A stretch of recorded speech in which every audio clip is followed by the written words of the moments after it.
नमस्कार, मैं हूं अजय कुमार। जब से सुप्रीम कोर्ट की टिप्पणी सामने आई है कि आम राय से राम मंदिर अयोध्या में बने या ना बने, जमीन के इस विवाद को सुलझा लिया जाना चाहिए, इस पूरे मसले पर अब लगातार नई बातें निकलकर सामने आ रही हैं।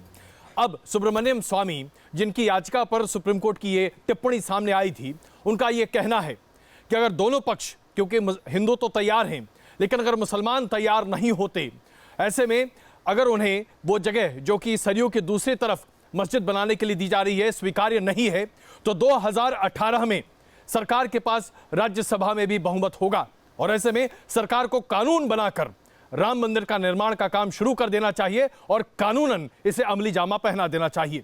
राजनीति इस पर एक बार फिर से शुरू हो गई है।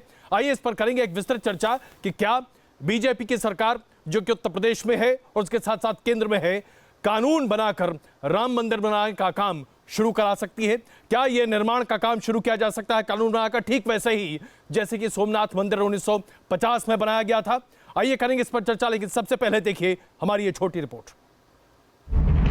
बातचीत से समस्या हल होगी, उससे सौहार्द बढ़ेगा। राम मंदिर बनाने का अगर फैसला हुआ, हम भी बैठे हैं, हम हिंदू हैं और अयोध्या में भव्य मंदिर राम का बनना चाहिए, ये हिंदुस्तान और विश्व की तमाम जनता चाहती है। आपसी बातचीत के जरिए से ही किसी समाधान का हल होना एक अच्छी बात है। मैं सुप्रीम कोर्ट की व्याख्या का समर्थन करता हूँ। अयोध्या में राम मंदिर कब बनेगा ये कोई नहीं जानता, लेकिन एक बार फिर अयोध्या पर बयानबाजी का दौर गर्म है। बीजेपी नेता सुब्रमण्यम स्वामी ने साफ कर दिया है कि अगर दोनों समुदायों में आपसी सहमति नहीं बनी तो फिर सरकार कानून बनाकर मंदिर बनाएगी।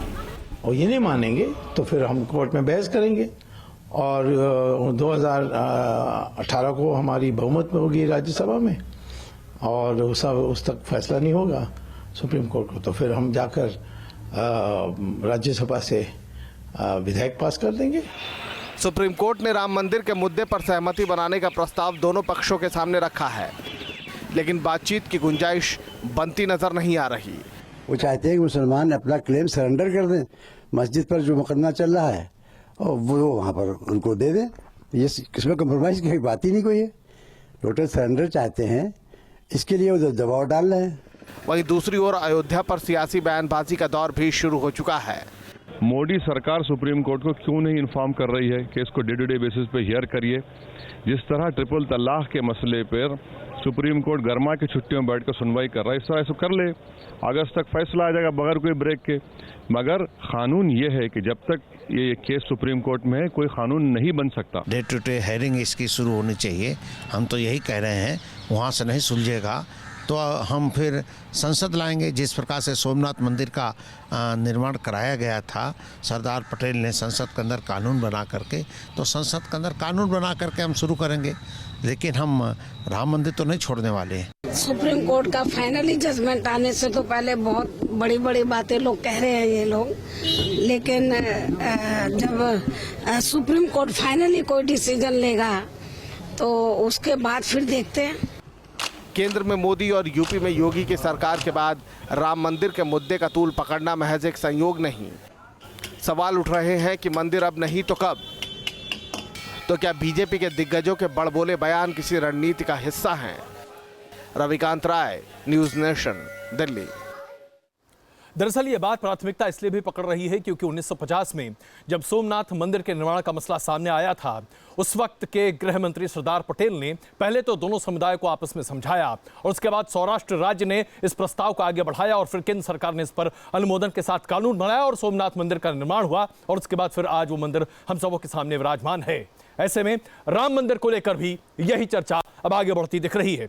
आइए इस पर चर्चा शुरू करते हैं। भारतीय जनता पार्टी से वरिष्ठ नेता प्रभात झा जी हमारे साथ हैं, कुछ ही देर में कांग्रेस से संजय झा जी हमारे साथ जुड़ेंगे, जफरयाब जिलानी साहब हमारे साथ हैं, ऑल इंडिया बाबरी मस्जिद एक्शन कमेटी के कन्वीनर हैं, विजय शंकर तिवारी वीएचपी से हमारे साथ हैं, मौलाना मसूद कासमी साहब हमारे साथ हैं, मौलाना साजिद रशीदी जी हमारे साथ हैं, मौलाना अब्दुल रहमान आबिद जी हमारे साथ हैं और पंडित अजय गौतम हमारे साथ हैं। शुरुआत अजय गौतम जी मैं आपसे करना चाहता हूं। अगर आप प्रवीण तोगड़िया के बयान को देखें, उनका स्पष्ट कहना है कानून बनाइए, मंदिर बनाइए। अगर आप सुब्रमण्यम स्वामी के बयान को देखिए, कानून बनाकर हम मंदिर बना सकते हैं। आप एक के बाद एक बीजेपी के कई नेताओं के बयान देखिए, कानून बनेगा, मंदिर ला सकते हैं। आप क्या कहते हैं? संत समाज आज क्या कहने लगा है? देखिए, संत समाज की बिल्कुल स्पष्ट राय है। जैसे वेटिकन सिटी है, वेटिकन सिटी के अंदर पूरे में कोई मस्जिद नहीं बन सकती। जैसे काबा है, काबा में कोई मंदिर नहीं बन सकता। इसी तरीके से हिंदुओं की स्थिति अयोध्या के बारे में बिल्कुल स्पष्ट है। अयोध्या में किसी भी कीमत पर मस्जिद बनने नहीं दी जाएगी। उसमें से 1 इंच भूमि हम किसी को जाके किसी भी मुस्लिम कम्युनिटी को मस्जिद बनाने के लिए नहीं देंगे।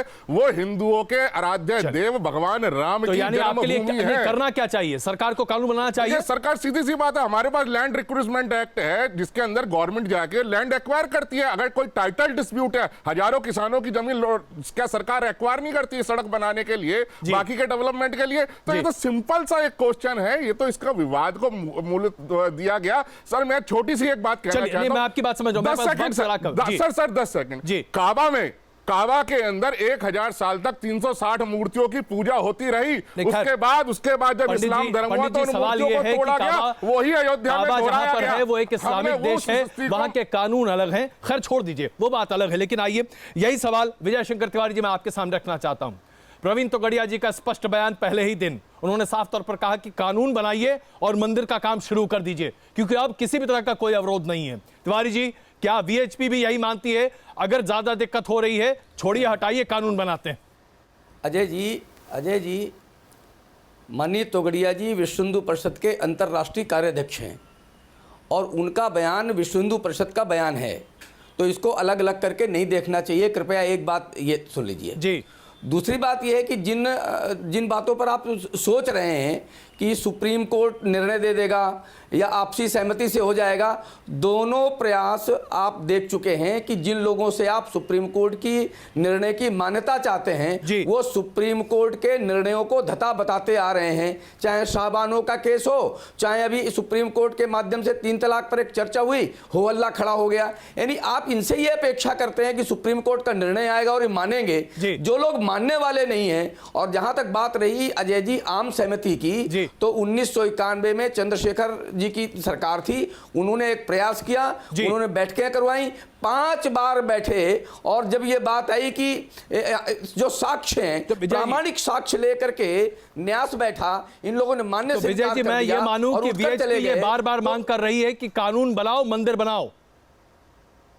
बिल्कुल, सुप्रीम कोर्ट के बजाय हम ये कहते हैं कि आप संसद में बिल लाइए और बिल के माध्यम से चलिए प्रभात जी, इससे पहले कि हम आपके पास आए ताकि हम सरकार का पक्ष आपसे जरा बेहतर तरीके से समझ सकें, जफर जिलानी साहब, बहुत बड़ी मांग लगातार उठती चली जा रही है और अब सुब्रमण्यम स्वामी की बात भी आप देख चुके हैं। हमारे स्टूडियो में भी कम से कम एक धड़ा तो स्पष्ट कह रहा है कि कानून बनाओ, मंदिर बनाओ।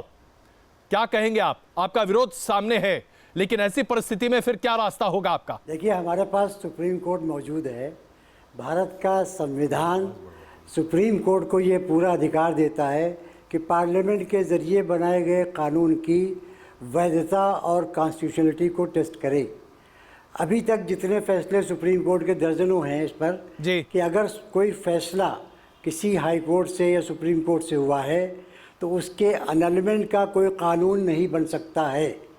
हम सुप्रीम कोर्ट जाएंगे, उसके खिलाफ जो अगर कानून बनता है, हमें इस सिलसिले में कोई आवाज़ उठाने की ज़रूरत नहीं है, सड़कों पर जाने की ज़रूरत नहीं है। भारत का उच्चतम न्यायालय इतनी ताकत रखता है, अभी उसने हाल में पार्लियामेंट के जरिए बनाए गए जो जुडिशियल कमीशन बिल था उसको सेटिस्फाइड किया। साहब, इसका जवाब है बहुत। शाहबानो केस याद रखिए, इसका जवाब है पार्लियामेंट। शाहबानो केस याद रखिए जिलानी साहब, टेस्ट करेगी पार्लियामेंट। शाहबानो केस है, इसका एक जवाब। शाहबानो केस आज भी इम्प्लीमेंटेड है। इसीलिए तो आपको बता दूं कि सुप्रीम कोर्ट के फैसले के विरुद्ध सरकार का फैसला उसके ऊपर लागू रहा और पार्लियामेंट से पारित रहा। तो कानून बनाने का अधिकार सरकार के पास है, इस अधिकार को नहीं छीन पाएंगे। वो कतई नहीं है, आपको मालूम नहीं है। पार्लियामेंट का कानून अलग है और सुप्रीम कोर्ट का फैसला आज भी लागू है। शाहबानो केस आज भी law of the land. Prabhat Jha ji, और वो supreme court Prabhat Jha ji, Bharatiya Janata party के ऊपर क्या आज ये बड़ा दबाव है कानून बनाने का? और उसके साथ साथ क्या अगर सरकार कानून बनाती है तो उसका विरोध बड़ा होगा? मैं आपसे सीधे जानना चाहता हूं साहब। देखिए, अभी तो अजय जी सिर्फ एक बात आई है जी, और आपका भी डिबेट ज्वलन समस्या पर इस बात पर है कि सुप्रीम कोर्ट ने कहा है कि आप अगर मिलजुल कर बात करके रास्ता निकालते हैं तो बहुत अच्छा, और यदि हमारी मध्यस्थता की जरूरत पड़े तो हम भी आ सकते हैं। जी, हम चाहते हैं कि इस मसले पर बातचीत हो। अभी तक तो लोग सरकार के प्रयत्न होते थे, लेकिन पहली बार सुप्रीम कोर्ट ने इस पहल की प्रारंभ की है। जी, कानून से बनाना नहीं बनाना ये सब सेकेंडरी चीज है। अभी तो जो सुप्रीम कोर्ट ने कहा है उस दिशा में हमारा कदम स्वागत योग्य है। सुप्रीम कोर्ट ने कहा हमारी पहल प्रारंभ हो जाएगी। बातचीत तथ्यों के आधार पर, आर्कियोलॉजिकल सर्वे ऑफ इंडिया की रिपोर्ट के आधार पर, अन्य जो कानून की चीजें हैं उनके आधार पर बातचीत होगी दोनों वर्गों में, दोनों धर्मों में। साहब आपके सामने बैठे अगर हल निकलता वो है, स्पष्ट मान रहे हैं कि सिर्फ कोर्ट का फैसला, इसके अलावा कोई बातचीत नहीं। और ये सिर्फ जिलानी साहब अकेले नहीं है, जिलानी बड़ा तबका ये कह रहा है। जिलानी नहीं, सुन तो लीजिए, बड़ा तबका ये भी कह रहा है कि इसका अब मसला हल होना चाहिए, बातचीत से होना चाहिए। और इसलिए जिलानी साहब के रहने पर भी और न रहने पर भी बातचीत तो होगी। अब बातचीत का आधार तथ्यात्मक होना चाहिए और उस तथ्यात्मक बातचीत पर रास्ता निकालने की कोशिश करना चाहिए, क्योंकि ये पहल सुप्रीम कोर्ट ने की है, किसी पार्टी ने, किसी सरकार ने नहीं। जो एक तरह से आवाज उठ रही है कानून बनाने की, हम उसी पर आज चर्चा कर रहे हैं। मैं आप पर आता हूं वापस। प्रभात जी, संजय झा जी, जो लगातार आवाज अब उठ रही है कि भाई 2018 तक तो राज्यसभा में भी जो आधार है वैसा लगता है कि बीजेपी के पास बहुमत होगा। ऐसे में कानून बनाकर मंदिर का निर्माण का काम शुरू किया जा सकता है। अगर इस बीच में मध्यस्थता नहीं होती तो कानून बनाने की मांग जोर पकड़ रही है। क्या कांग्रेस भी इसमें भागीदार रहेगी? नहीं, देखिए अजय जी, सबसे पहले तो हमें इस बात को स्वीकार करना पड़ेगा कि ये एक बहुत ही जटिल एक मसला है और ऐतिहासिक एक विवादित विषय रहा है। इसका समाधान अभी, इसकी जिम्मेदारी सुप्रीम कोर्ट के तरफ उनके तरफ है कि वो भविष्य में इस पर क्या निर्णय लेते हैं। जी। कल यदि सुप्रीम कोर्ट ने या उच्चतम न्यायालय ने ये कहा कि उन्होंने सलाह दिया, ये फैसला नहीं है, उन्होंने सलाह दिया कि आप लोग बातचीत करके, सलाह मुशवरा करके यदि कोई किसी चीज पर आपका समझौता होगा तो वो सबके लिए हित में होगा। परंतु देखिए, यदि बातचीत करने से यदि हल हो जाता तो ये सुप्रीम कोर्ट तक तो जाता ही नहीं। क्या वो निर्णय को मानेंगे या नहीं? पंडित अजय गौतम और विजय शेखर तिवारी जी दोनों ये साफ तौर पर कह रहे हैं कि कानून बनाकर मंदिर बना देना चाहिए, 1 इंच जमीन देने को तैयार नहीं है। साबानो केस में आपने मान लिया था क्या सुप्रीम कोर्ट का निर्णय? जी अजय जी, मैं संजय जी से पूछना चाह रहा हूँ कि साबानो केस में सुप्रीम कोर्ट का निर्णय संजय जी ने मान लिया था क्या? अगर मान लिया था तो संसद में वो विषय क्यों आया? मैं ये पूछना चाह रहा हूँ संजय जी से। नहीं, देखिए, मैं उनको जवाब देना चाहूंगा। जी बिल्कुल। देखिए, आप ये राम जन्मभूमि और बाबरी मस्जिद का जो विषय है उसको शाहबानू से, ये तो इसको जो कहते हैं कि आप एप्पल्स एंड ऑरेंजेस की तुलना कर रहे हैं, ये बात अलग बात है। क्या मुद्दा दरअसल बहस का ये है कि क्या कानून बनाकर राम मंदिर के विवाद को केंद्र और राज्य सरकार सुलझा सकती हैं? कानून बनना चाहिए या नहीं? कांग्रेस पार्टी का स्टैंड इस पर क्या है? सर, कांग्रेस पार्टी का स्टैंड क्लियर हो चुका था जब इन्होंने सुप्रीम कोर्ट में हलफनामा दिया कि राम काल्पनिक पात्र है। हमारा यही विश्वास है कि यदि बातचीत करने से कोई समझौता नहीं होता है या बातचीत करने से इनको कोई समाधान नहीं मिलता है तो इसका निर्णय सुप्रीम कोर्ट को लेना चाहिए। चलिए, यानी कि कांग्रेस ये कह रही है कि निर्णय सुप्रीम कोर्ट को ही लेना चाहिए। नहीं, वहीं पर मत्था टेकते हैं, कहते हैं हे राम लिखा है महात्मा गांधी के यहाँ, सुप्रीम कोर्ट में झूठा हलफनामा दिया कि अजय जी, एक minute please. Ajay ji please, party से हमें कोई काज़मी साहब, ये जो मांग अब उठ रही है और ये बुलंद आवाज बनती चल रही है, आपके बगल में बैठे हैं अजय जी और स्पष्ट कह रहे हैं कि भाई कानून बनाकर ही इस समस्या का समाधान हो सकता है। आप बताएं साहब। देखिए, ये इस तरह की बातें करके कोर्ट को डरा धमकाने वाली बातें हो रही हैं। मेरी गुजारिश आपसे सिर्फ ये बताइए, कानून बनाकर इस मसले का हल निकालने की पैरोकारी बड़े पैमाने पर हो रही है, आप क्या कहते हैं? देखिए, कानून बनाकर के इस मसले का हल नहीं है, हमारे देश की सुप्रीम कोर्ट है, सुप्रीम कोर्ट ही इसका फैसला करेगी। बहुत खून खराबा हो चुका, बहुत मारकाट हो चुकी। ये शाहबानो केस का तो आप क्या कहना चाहते हैं कि अगर सरकार ने कानून बनाया तो खून खराबा होगा? जी, देखिए, सरकार, देश की बदनामी होगी। देश की बदनामी इस तरह से होगी कि आज सेंटर में और स्टेट में वही लोग हैं जिन्होंने बाबरी मस्जिद को ढाया था। मस्जिद कहाँ थी? वो बाबरी मस्जिद को मस्जिद थी नहीं, वो मुझे उन लोगों को जिन्होंने सुप्रीम कोर्ट के साथ विश्वासघात किया, रिपोर्ट है, जिन लोगों ने वादा किया और फिर विश्वासघात करके बाबरी मस्जिद वो लोग, उन लोगों पर भरोसा नहीं किया जा सकता, सिर्फ सुप्रीम कोर्ट पर भरोसा किया जा सकता है। आप कहते हैं शाहबानो का केस, शाहबानो का मामला, देखिए आप शाहबानो के मामले शाबानो का मामला एक ही धर्म के लोगों का मामला है, एक ही अकीदे के लोगों का मामला है, उसको किया जाता है। लेकिन बाबरी मस्जिद और राम मंदिर ये दो धर्म के लोगों का मामला है, इसको कोर्ट ही हल करेगी। काज़मी साहब ये बताइए, गौतम ने एक विषय उठाया था कि मक्का में मंदिर बनाने की इजाजत देंगे आप? मक्का में कोई हिंदू रहता है, और अगर मक्का में आप मंदिर बनाने की इजाजत दे नहीं सकते तो अयोध्या में मस्जिद बनाने की इजाजत मक्का में कोई हिंदू रहता है, मक्का में आपको है कोई हिंदू क्या वहां रहता है, तो मंदिर बनाने की क्या जरूरत है? आपको इजाजत कैसे मिल सकती है अयोध्या में मस्जिद? अगर मक्का में मंदिर बनाने, देखिए आपने जबरदस्ती मस्जिद तोड़ दी, एक बड़ा आपके यूपी का मुख्यमंत्री कहते थे कि हमने मस्जिद तोड़ दी, बना लीजिए, आप बना डालिए, कहीं और बना कानून को तो मानते नहीं, चर्चा बहुत बड़ी हो रही है, चीज को मानते नहीं है, जैसे चाहे तोड़ दीजिए, आप कर दीजिए। काज़मी साहब प्लीज एक मिनट, रशीद दीजिए। देखिए मैं एक शेर से अपनी बात शुरू करना चाहता हूँ। जी, वही कातिल, वही शाहिद, वही मुंसिफ ठहरे, अकरबा मेरे करें कातिल का दावा किस पर। मंदिर को जो आस्था का मामला कह रहे हैं जी, सरकार में भी वही हैं, कोर्ट में भी वही हैं, यूपी में भी वही लोग आ गए, तो आप ये बताइए कि इंसाफ कहाँ होगा? नहीं तो आप ये कहना चाहते हैं कि बीजेपी की सरकार रहते इंसाफ नहीं हो सकता? 19 जैसे अजय गौतम ने कहा अभी, कितना बड़ा झूठ ये लोग टीवी पर बैठकर बोल देते हैं। बाबरी मस्जिद को तोड़ा गया, ये कह रहे बाबरी मस्जिद थी नहीं, मस्जिद थी नहीं, 1949 में मूर्तियां रखी गई बाकायदा, 1949 में बाकायदा मूर्तियां रखी गई उसके अंदर। इस पर इलाहाबाद हाईकोर्ट का जजमेंट है, इसलिए बाद जब खुदाई हुई इलाहाबाद हाईकोर्ट का जजमेंट वहां बहुत सारी चीजें निकालता है। इस बारे में इलाहाबाद हाईकोर्ट के जजमेंट को बेस मानना पड़ेगा। 1827 में मस्जिद बनी, अगर आज क्यों पेश नहीं किया? अगर ये बात कही जा रही है, रशीदी जी जो आरोप बीजेपी पर लगा रहे हैं, मैं चाहता हूं उसका जवाब दें आप। प्रभात जी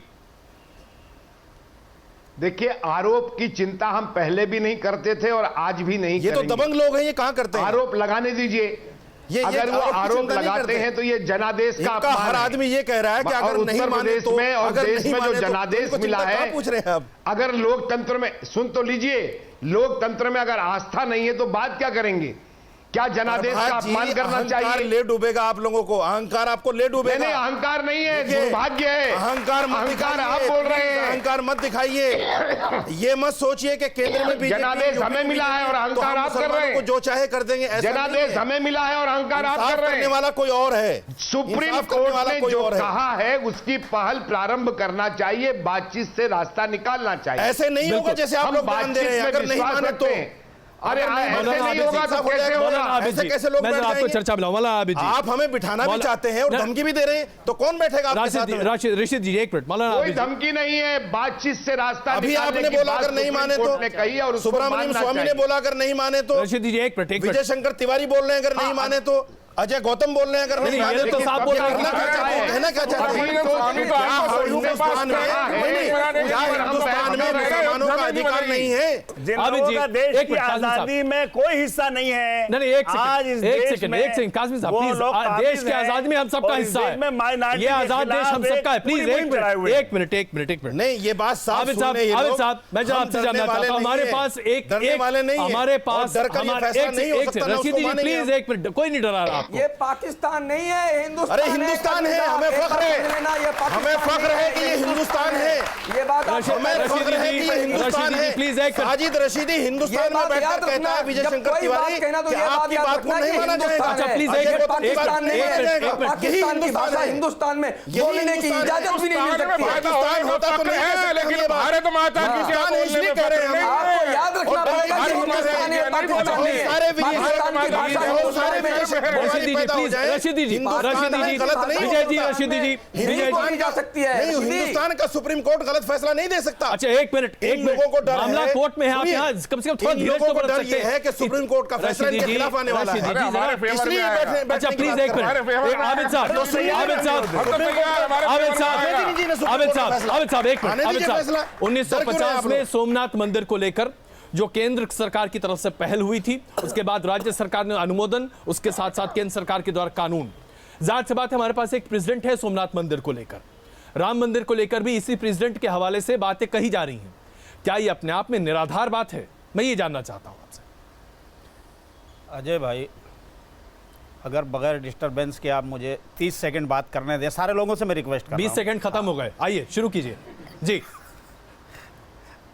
विनय कटियार और असदुद्दीन ओवैसी दोनों एक ही बात को कह रहे हैं कि day by day supreme court में इसकी सुनवाई होकर के इसका फैसला हो जाए, वो ज़्यादा बेहतर है। इसलिए कि आपके स्टूडियो में ही जो माहौल आपको दिख रहा है कि जहां हर आदमी इस बात के लिए बातचीत करना चाहता है कि साहब मुझे ये चीज़ दे दी जाए वरना तो हम कानून बना के ले लेंगे, तो भाई फिर बातचीत किस काम के लिए करना चाहते हैं?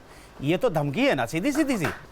लेकिन आप ऐसा करना नहीं चाहते, बल्कि जो है आप धमका करके कभी कानून के डर से, कभी हुकूमत की ताकत से फिर आप बातचीत में लाना चाहते हैं कि हमें दे के जाओ इस चीज को। भाई ये मुमकिन नहीं है। तब वार्ता से क्यों उठ गए थे? 1991 में कोई धमकी नहीं मिली थी, संजय जी 5 वार्ताएं हुई थी। अरे भाई साहब, चंद्रशेखर जी के जमाने में जो गुफ्तगू हुई थी, राजीव गांधी के जमाने में हुई थी, वीपी सिंह के जमाने में हुई थी, नरसिम्हा राव ने आखिरी बार बात कराई 1990 में, कई राउंड की बात हुई, नतीजा क्या हुआ? जब उनकी धमकियों पे बात आ गई तो बातचीत टूट गई। संजय जी को हमारे साथ बैठे हुए हैं, उस बातचीत में शामिल नहीं है। हम बाहर खड़े होते थे, ये अंदर बैठे थे। तो जाहिर सी बात है जमीन पर भी मतभेद की स्थिति होगी। ऐसे में क्या वाकई में भारतीय जनता पार्टी के वरिष्ठ नेता जो बयान दे रहे हैं कि राम मंदिर बनाने के लिए जरूरत पड़े तो कानून लाया जा सकता है, डरा रहे हैं लोगों को? क्या आशय डराने का है या सिर्फ ये कि जनमत है इसलिए अपनी बातें सामने रख रहे हैं? संजय झा जी। देखिए अजय जी, आपने बहुत ही अहम प्रश्न पूछा है, लेकिन मैं समझता हूं कि भारतीय जनता पार्टी पर विश्वास और उनकी विश्वसनीयता पर बहुत प्रश्न उठते हैं। आपको याद होगा कि ये सब जानते हैं कि ये बहुत ही गंभीर और नाजुक एक मसला है, परंतु कल्याण सिंह जो मुख्यमंत्री हुआ करते थे भारतीय जनता पार्टी सरकार के उत्तर प्रदेश में, उन्होंने तो उच्चतम न्यायालय को झूठ बोला। उन्होंने एफिडेविट दिया सुप्रीम कोर्ट को कि हम यहाँ पर कुछ गड़बड़ नहीं होने देंगे, और आपने देखा क्या हुआ। तो मैं समझता हूँ कि एक राजनीतिक दल का यदि एक लक्ष्य ऐसा है, अब उनकी राजनीतिक उनकी रणनीति है, आप लोग सब जानते हैं। सियासत तो संजय जी आप ये कहना चाहते हैं कि बीजेपी कानून बनाकर मंदिर बनवा देगी? पर विश्वास करना मैं समझता हूं कि अभी कोई नहीं कर सकता। संजय जी मैं सीधे पूछ रहा हूं आपसे, क्या कांग्रेस पार्टी को लगता है कि भारतीय जनता पार्टी कानून बनाकर मंदिर बनवा सकती है? देखिए, हम समझते हैं कि जब आप ऐसे व्यक्ति को जिनकी सांप्रदायिक भाषा, एक तरीके से बहुत जहरीला एक भाषण का जो उन्होंने प्रयोग किया है सालों से, जब उनको आपने मुख्यमंत्री बनाया एक ऐसे बहुत ही अहम राज्य का जहां पर अल्पसंख्यकों का बहुत एक केंद्रीय भूमिका है, तो एक संदेश मोदी जी ने जरूर भेजा है कि उनको बहुसंख्यकों का एक राजनीति को एक तरीके से और बढ़ावा देना है। जी मुझे जाना है, बस प्लीज जनादेश मिला है और जनादेश में टाइम दिया था। जी जनादेश में किसको मुख्यमंत्री बनाना ये पार्टी तय करती है और जनादेश की भावना समझी जाती है।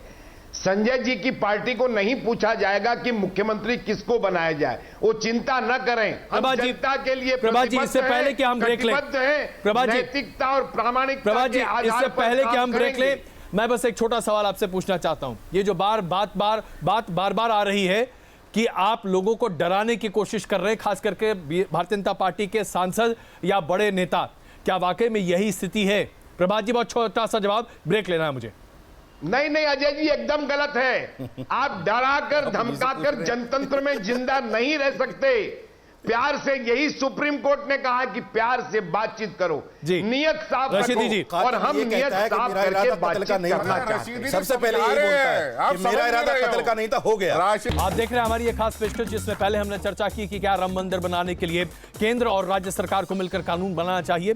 अब आइए एक और बड़े मसले पर चर्चा करते हैं जो कि उत्तर प्रदेश में आज सबसे बड़ी चर्चा का विषय बना हुआ है, और वो ये है कि क्या देवबंद का नाम बदलकर देववृंद कर देना चाहिए? क्या रोमियो स्क्वाड जो बनाए गए हैं, एंटी रोमियो स्क्वाड, जिसमें 1500 लोगों को एक दिन 24 घंटे के भीतर 1500 लोगों को पहले डिटेन किया गया, उसमें से 3 लोगों को गिरफ्तार किया गया, कई स्वयंभू एंटी रोमियो स्क्वाड शुरू हो गए हैं। क्या है ये सब कुछ? क्या वाकई में इसकी आवश्यकता है? बने रहिए हमारे साथ। सबसे पहले एक छोटी सी ये रिपोर्ट, फिर करते हैं चर्चा।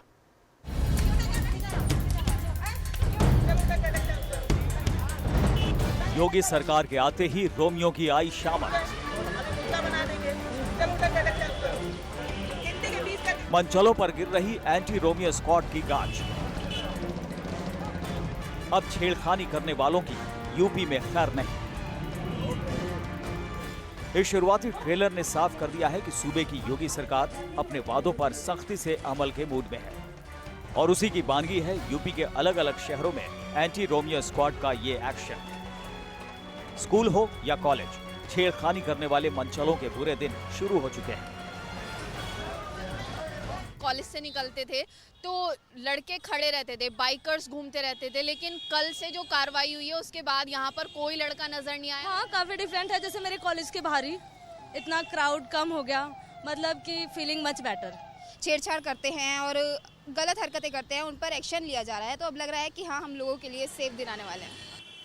हालांकि एंटी रोमियो स्क्वाड की वर्किंग स्टाइल पर सवाल भी उठ सकते हैं, लेकिन सरकार की माने तो इस कदम से उन लोगों में खौफ पैदा होगा जो सरेआम छेड़खानी की हिमाकत करते थे, जो कानून को अब तक ठेंगे पर रखते थे।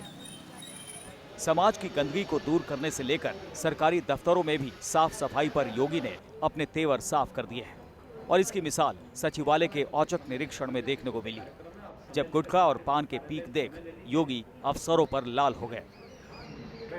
योगी सरकार बनते ही दूसरा सवाल भी सामने आ खड़ा हुआ है। सवाल ये कि क्या यूपी में उन चुनिंदा शहरों के नाम भी बदले जाएंगे जिनके नाम से धर्म विशेष की झलक सामने आती है?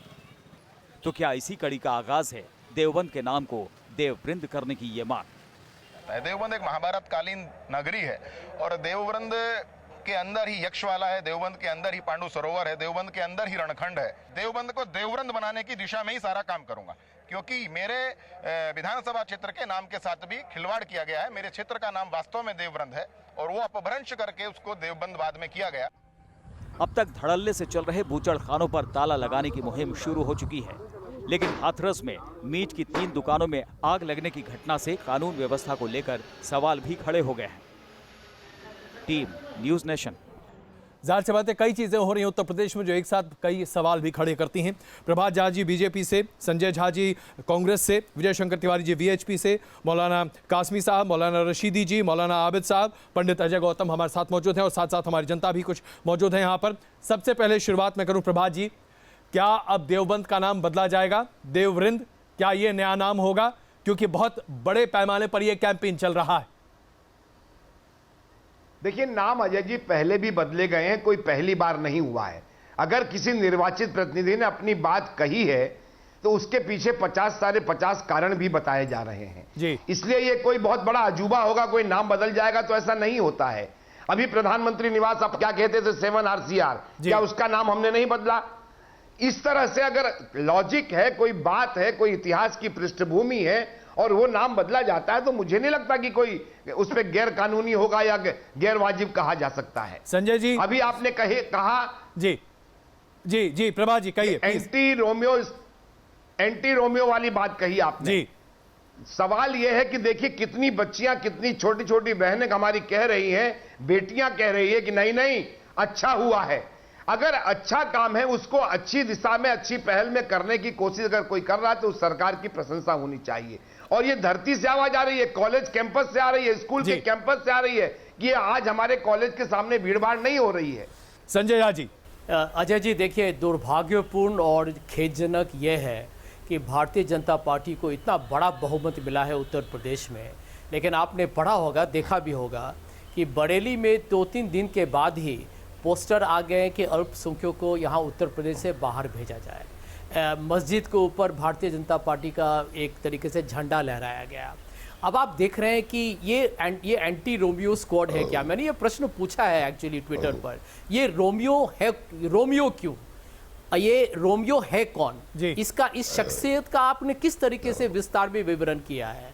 पुलिस अफसर लोगों को ये भी मालूम नहीं है कि आप कैसे, किस पर निगरानी करेंगे, किसको गिरफ्तार करेंगे? क्या ये वही लव जिहाद की राजनीति नहीं है? क्या वही आप नहीं कर रहे हैं कि एंटी रोमियो स्क्वाड, तो अंत में वही लव जिहाद की राजनीति? लेकिन हम लोग ये भी जानते हैं कि जिस तरीके से आज संजय जी आपने जो बात कही उसी चीज को लेकर मैं जरा आगे बढ़ रहा हूं। तरीके से माहौल बदल गया है बहुत अचानक, लव जिहाद की तरफ एक बड़ा कदम है। आबिद साहब देखिए, मैं दोनों बातों पे कहना चाहूंगा, देवबंद पे भी और इस रोमियो पे भी। देवबंद के मामले में मैं आपको पहले तो ये बता दूं कि देवबंद के ताल्लुक से हिस्ट्री पर महाभारत से लेकर के अब तक मेरी एक किताब भी जो है प्रकाशित हुई रखी हुई है, आप उसे देख सकते हैं, मैं आपको सबूत दूंगा।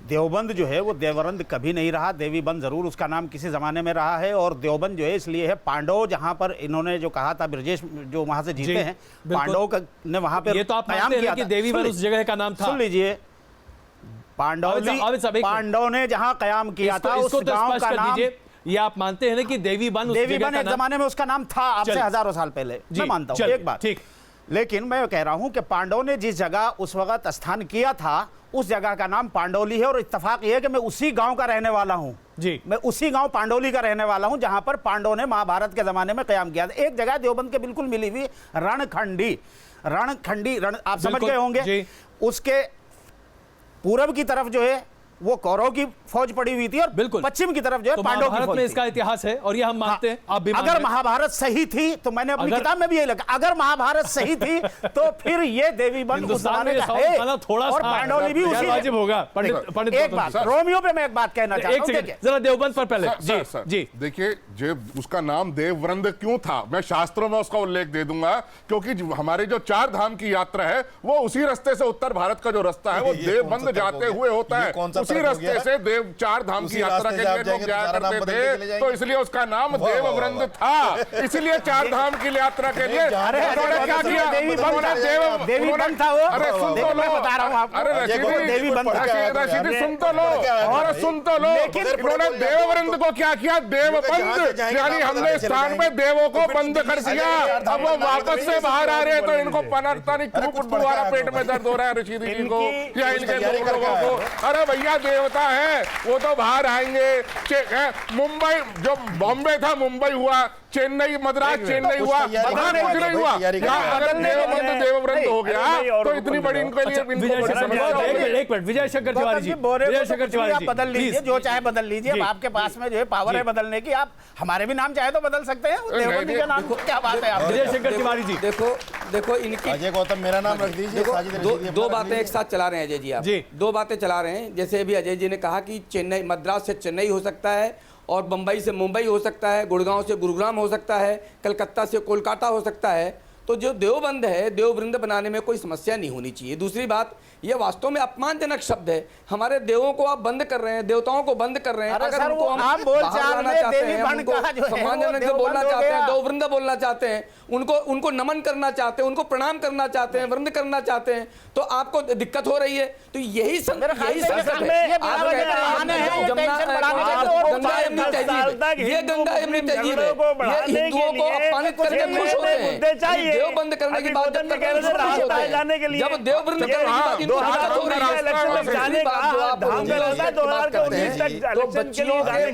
रियल मुद्दे को हटाने के लिए नए नए मुद्दे हैं। इस प्रकार से लग रहा है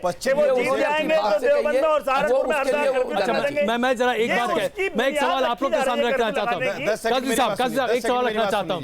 ये तो सरकार चाहे तो बदल सकती है और अगर सरकार के पास ये अधिकार है तो बदल सकती है। औरंगजेब रोड का नाम बदल दिया गया, आप देखिए तमाम शहरों के नाम बदल दिए गए। अगर नाम बदलने की बात आती है और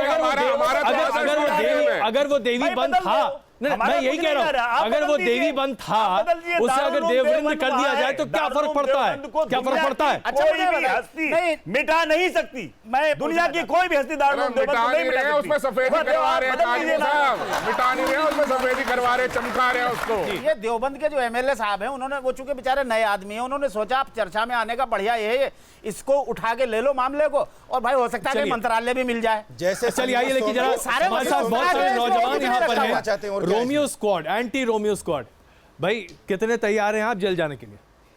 सर मैं सीधे सीधे यूपी सरकार से पूछना चाहता हूं जी कि वो लवर्स की पहचान कैसे करेंगे कि ये लवर्स हैं या फिर मतलब वाकई फेक हैं और मतलब राइट हैं? क्या सरकार को ऐसा सर्टिफिकेट भी इशू करेगी कि हाँ ये जैसे मैरिज सर्टिफिकेट की तरह हाँ ये रजिस्टर्ड लवर्स हैं? वेरी गुड प्रभात जी, वेरी गुड, वेरी गुड प्रभात जी, मुझे लगता है इसका जवाब आप बेहतर दे सकते हैं। वेरी गुड, बहुत अच्छा सवाल। नहीं, मैं बता रहा हूं, इस तरह के सवाल करने वाले और इस तरह के काम करने वालों की पहचान अपने आप सड़क पर हो जाती है और इसीलिए ये एक और नई धमकी दी जा रही है जवानों को। अच्छा, आप अगर मैं आपको प्रभात जी सही सुन रहा हूं, प्यार करने वाले सड़क पर नहीं आते, ये कहां लिखा हुआ है? ये कहाँ लिखा हुआ कि कॉलेज कैंपस के सामने खड़े हो सीटी बजाएं? सवाल ही नहीं है। प्यार खूब करिए, क्या पता वो प्यार की परिभाषा समझने की उसे पकड़ लिया जाए। अच्छा चलिए, वो मन चले जो मन चले छेड़ते हैं। और अच्छा एक बात में, यहाँ जो लड़कियां मौजूद हैं, भाई आप लोग अब सुरक्षित महसूस कर रही हैं? एंटी रोमियो स्क्वाड आ गया, आप लोग को कोई छेड़ेगा नहीं? हाँ सर, मैं कहना चाहती हूँ ये यूपी के सीएम ने जो फैसला लिया है इसके लिए तो एंटी रोमियो के लिए ठीक है, पर जो पुलिस वाले होते हैं जो उन्हें पीटते हैं पकड़ के या जेल ले जाते हैं, वो खुद भ्रष्ट है यहाँ की यूपी के पुलिस वाले। क्योंकि जब मैं रोड से क्रॉस करती हूँ तो वहाँ के जो पुलिस वाले हैं इस टाइप से घूर करके देखते हैं जैसे कि मुझे वहीं पे निगल जाएंगे। तो पहले तो पुलिस वालों पर रोक लगाना चाहिए, बाद में एंटी रोमियो। खुद भ्रष्ट हैं। विजय तिवारी जी, लव जिहाद के मुद्दे को लेकर आप बहुत ज्यादा खड़े थे, लेकिन यहाँ देखिए उत्तर प्रदेश के पुलिस वाले ही ऐसा लगता है कि लड़कियों को निगल जाएंगे, तो बाकी क्या है? लव जिहाद के विषय को लेकर के अजय जी अभी भी हम खड़े हैं, बिल्कुल खड़े हैं। और अगर पुलिस वाले कोई इस प्रकार के होते हैं, देखो ये पूरे के पूरे पुलिस वालों पर क्वेश्चन मार्क लगाना मुझे लगता है कदाचित ठीक नहीं है।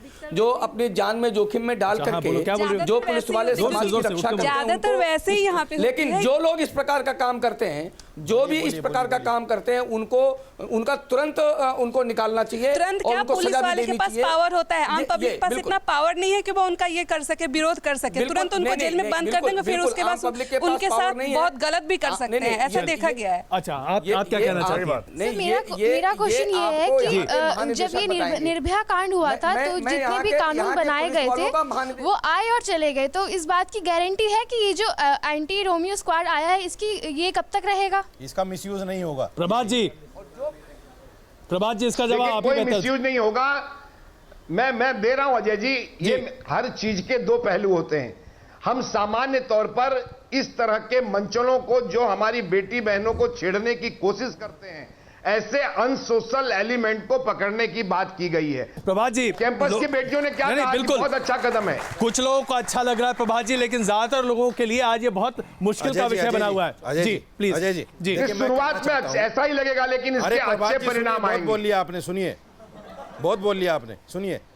ऐसा है, एक मिसाल है हमारे यहाँ के चूहे के हाथ में हल्दी गिरा आ गई, उसने सोचा मैं पंसारी बन गया। 70 सालों से ये लोग बेकार थे, आज इनको सरकार मिल गई। अब ये पूरे हिंदुस्तान में पता नहीं क्या क्या वबाएं फैलाना चाहते हैं। अरे लव जिहाद पे रोक लगेगी रशीदी जी। जो मुसलमान लड़के सोशल मीडिया के ऊपर हिंदुओं का नाम रख के हिंदू बहन बेटियों को फंसाते थे, ये उस पर रोक लगेगी। ये जवान ये जो लव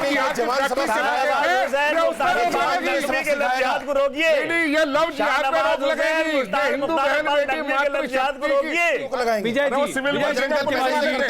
आरोप में लग रहा है, संजय जी ने भी अभी ये कहा कि क्या लव जिहाद का पहला कदम है एंटी रोमियो स्क्वाड, लोग कर रहे हैं उसका। विजय तिवारी जी। जी अजय जी, मैंने उसका उत्तर दे दिया कि ये सच्चाई है, लव जिहाद सच्चाई है। और ये कितना भी शोर मचा लें, आप तो जमीन कितना भी शोर मचा लें, ये सच्चाई है। और जमीन पर जब अजय जी आप देखेंगे दिखाई पड़ता है। आप सुनिए तो परवीन तोगड़िया जी से कहिए कि बाहर निकल के आए, अभी वो अंदर बैठे हुए हैं, उनको कोई नहीं पूछ रहा है। और ये जो अराजक मानसिकता के लोग होते हैं अजय जी, जो अराजक मानसिकता के लोग होते हैं, वही इस प्रकार की कानूनी बातों के बीच में दीवार बनकर खड़े होते हैं। तो सब संजय जी। अजय जी, संक्षेप में इतना ही कहूंगा कि जिस तरीके के ये कदम उठा रहे हैं, इससे समाज में तनाव बढ़ेगा। पुलिस अफसरों को इतना अधिकार दिया जा रहा है कि वो किसी को गिरफ्तार करके उसको तंग कर सकते हैं, उसकी जिंदगी तबाह कर सकते हैं। अंत में सच्चाई यही है कि ये सांप्रदायिक विचारधारा का ये प्रचार हो रहा है और ये सब एक पाखंडी खेल है भारतीय जनता पार्टी का। प्रभात जी, आपके तकरीर का जवाब देना चाहेंगे? प्रभात जी इस वक्त हमारे साथ मौजूद हैं। प्रभात जी, संजय झा जी ने आपके ऊपर कई तरह के आरोप एक साथ मढ़ दिए। आप देश को सांप्रदायिक रंग में रंग कर पूरा भगवा बनाना चाहते हैं, कम से कम यही कह रहे हैं वो। देखिए अजय जी, ये आरोप हम पर आज से नहीं लगता। 21 अक्टूबर 1951 जब से जनसंघ बना तब से लगा है, और इन आरोपों का जवाब इस देश की जनता देती है। अब संजय जी को इन जवाबों का अगर जनादेश के बाद भी अगर नहीं समझ में आता तो लगाते रहें। इस देश की जनता ने सांप्रदायिक को ही चुना है ना। इस देश की जनता ने भगवा को ही चुना है ना, लेकिन इस देश की संजय झा जी के पार्टी को नहीं चुना है। और इसलिए समझना चाहिए इनको कि इस तरह के मिथ्या आरोप से, गलत आरोप से आपको अपमान करें, हारने के बाद भी अपने को दलील दे रहे हैं, जनता को भ्रमित कर रहे हैं, और ऐसी बातों से जनता भ्रमित नहीं होती है। आइए चर्चा को खत्म करें कम से कम ये एंटी रोमियो स्क्वाड को लेकर। रशीदी जी, एक छोटी सी टिप्पणी आपकी, आप सबसे बस गुजारिश है 30 सेकंड। रशीदी जी, शुरुआत। देखिए, ये पहले से हमारे पास एक कानूनी व्यवस्था है, पुलिस है, सब कुछ है जी। अगर हम उसी को सतर्क करें, उसी को चाक चौबंद करें, उसी के ऊपर ध्यान दें, तो दूसरे दस्ते बनाने की जरूरत नहीं पड़ती। आबिद साहब देखिए साहब, किसी भी कानून का, चाहे वो रोमियो स्क्वाड हो या कोई और चीज़ हो, उसका मिसयूज़ तो होना गलत बात है, लेकिन जिस पर्पज़ से ये बताया जा रहा है, मैं समझता हूँ कि वो अच्छी चीज़ है। हम अपने बच्चों को अच्छे अखलाक की, अच्छी संस्कृति की तालीम दें, और आप इसके समर्थन में हैं?